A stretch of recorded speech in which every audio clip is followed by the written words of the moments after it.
How to fix Type-C earphones not detected on Samsung. Plug in your Type-C earphones but Samsung says nothing. Here's how to fix not detected issues fast.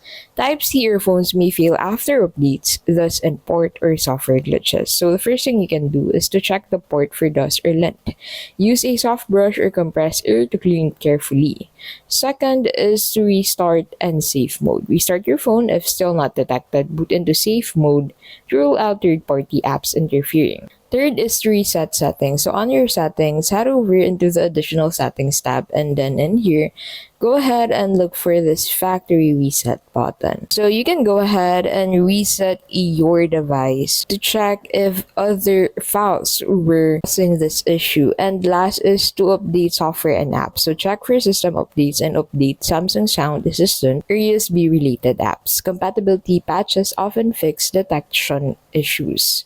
And that is how you can basically fix Type-C earphones not detected on Samsung.